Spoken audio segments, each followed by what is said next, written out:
Welcome, model builders. This is going to be an unusual build. It's not like my other ones.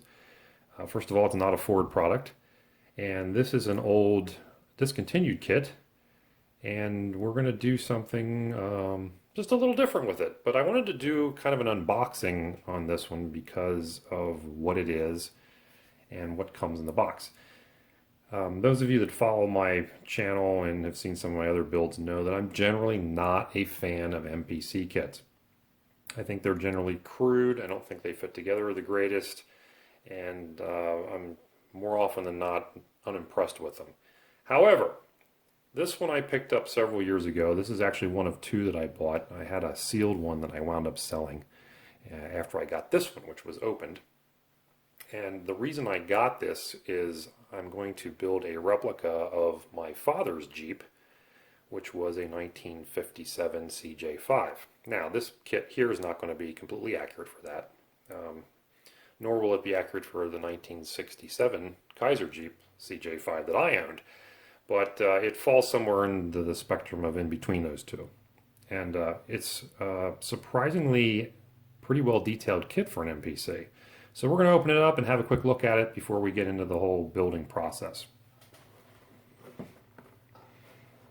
Interesting thing about this is that it is a Dukes of Hazzard Jeep kit for Daisy Duke's Jeep, which it is completely wrong for. Daisy's Jeep was actually a CJ7, and this doesn't have anything close to being correct other than the fact that it's a Jeep CJ. So there's the instructions, which are not extensive, and then we get into the parts. First, you've got the clear pieces, which is the soft top in the up position, a pair of headlight lenses, and the windshield. The chrome tree, they give you 4 off-road style wheels. Normally you'd see these probably painted white. They would have came as aluminum or chrome or two probably back in the day. I'm not going to use these because I'm building a more stock Jeep. The bumpers, front and back, are chrome. Most Jeeps had front bumpers. Very few had a rear bumper like this, and most of the time they were painted to match the frame. They did come with chrome bumpers later. It was an option on some of them, but that's pretty much into the 70s, I think. I don't think any of these older Jeeps would have had this. And this is a Kaiser Jeep. This tooling was made in the late 60s, I believe.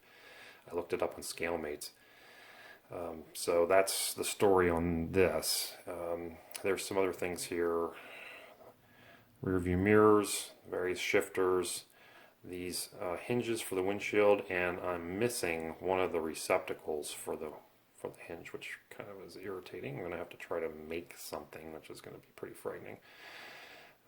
You get a radio antenna and some fog lights and stuff like that. Not a lot of chrome parts, which I'm okay with, because these vehicles didn't have a lot of chrome.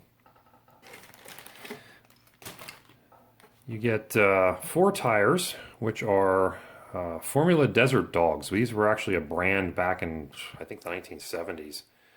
Pretty popular with the off-road crowd. There's 5 of these in here because you get a spare for the back.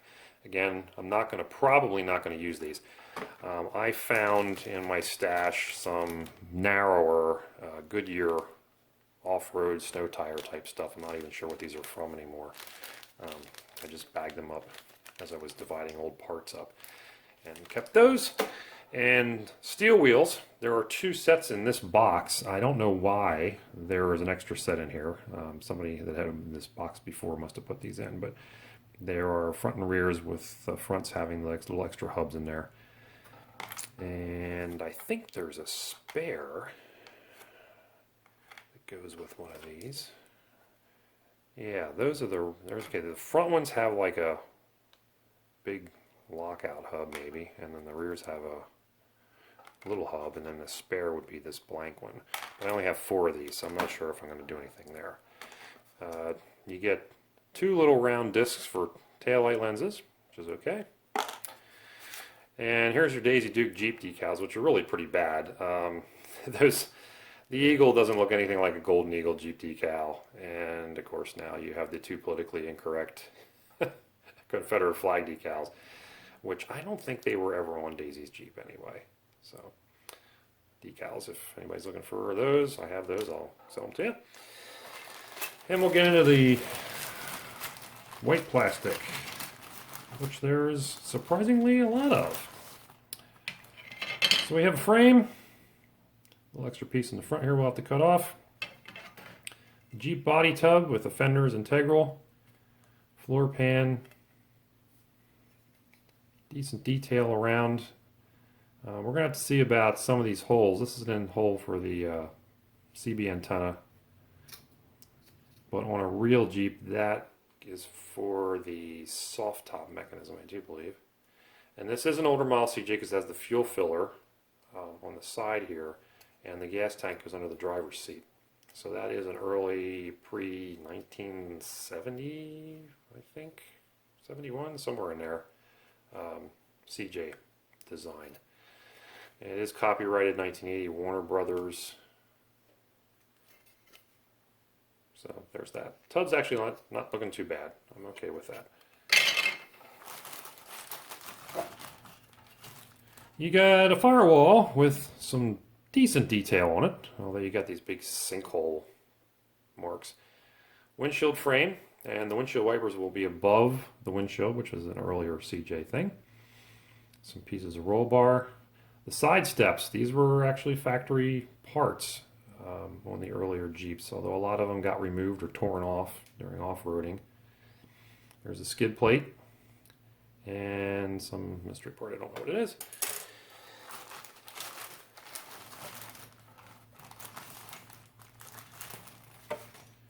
And a lot of suspension parts and a lot of engine parts. Front rear axles, 4 shock absorbers. I mean, shock absorbers even have eyelets in them. I can't imagine MPC actually doing that.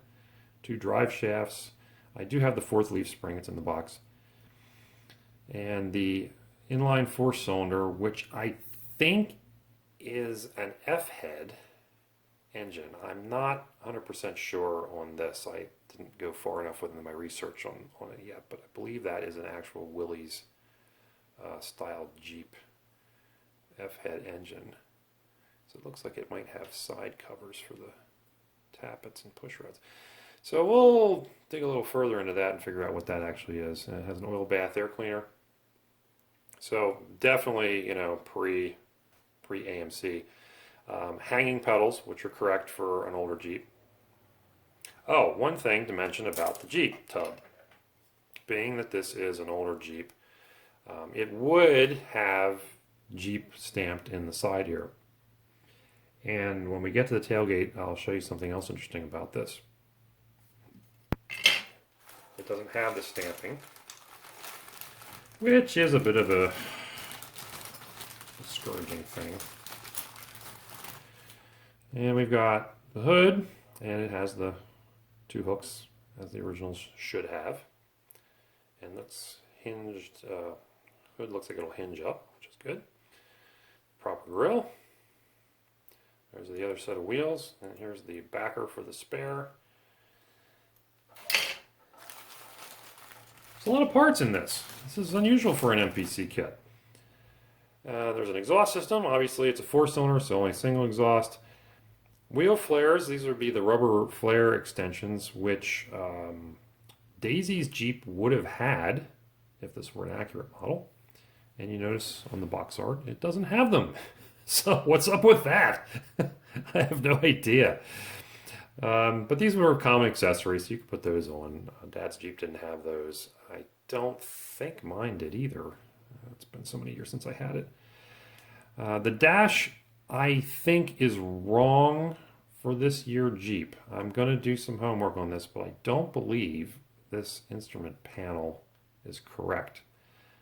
I thought they only had a single round gauge and then a bunch of little switches. So I'm not sure that this is actually accurate. That's one thing that I'm not sure on. The other thing in this kit that I'm trying to figure out is the steering wheel. This looks like a AMC era steering wheel. Now it's a very small diameter.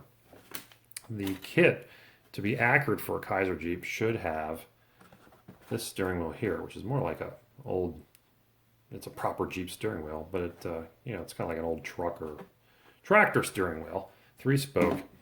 So this one's not right, and I'm trying to find another steering wheel to be more correct. Now, did the kit come with the correct steering wheel? I don't know. It's not in the box, and it doesn't reference a steering wheel choice in the instructions, so I'm not sure on that.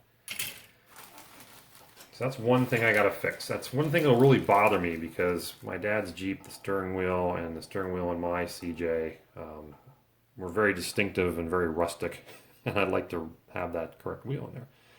This is the under seat gas tank. Boy, I can't talk today.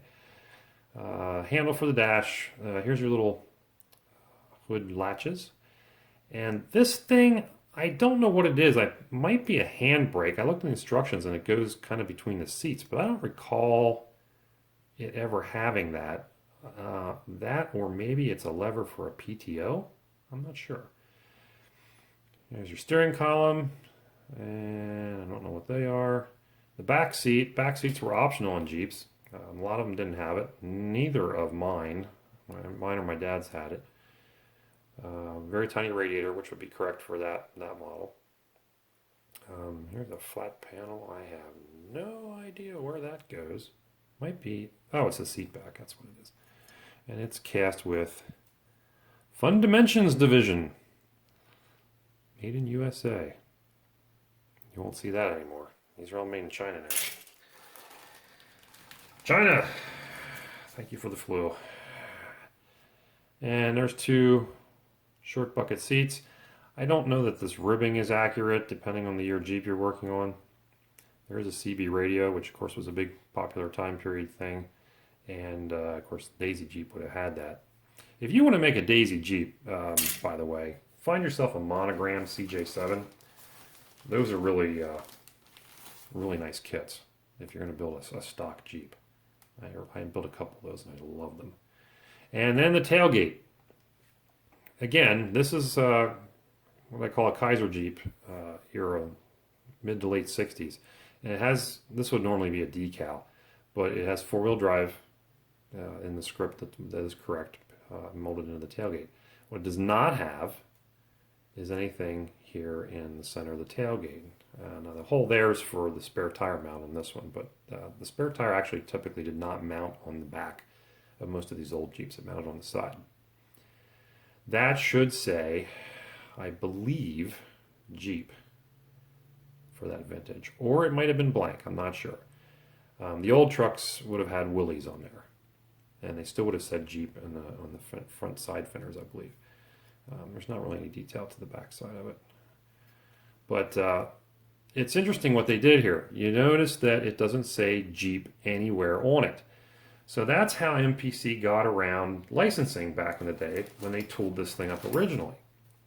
Now granted, the instructions and the box art both say Jeep on them, and it has, of course, the trademark logo. But when they made this thing originally, if you go back and look at the ScaleMates box art for the original ones, this thing was never marketed. This kit was never really marketed as a stock Jeep. They tried to sell it to you as a custom kind of thing. And I think I'm pretty sure the original boxes don't say Jeep on it anywhere either. They kind of give it some, goofy off-road name like the Thunder Rat or something. I don't know. But anyhow, that's what's in the box. So that's what we're going to start with. And I'm going to be building what will appear to be kind of a bland stock CJ5 with steel wheels and nothing extra on it. But that's what I grew up with when I was a kid. My dad had that Jeep for many years. I thought I was going to get it when I turned 16, and instead, that's an interesting story. My mother blew the engine up on it one day, and it went away, and I didn't get my Jeep. Instead, my first car was a C101 Commando, which I don't really have a lot of nice things to say about. So, that's that, and we'll come back later when we've done some work to it, and show you how it's going together.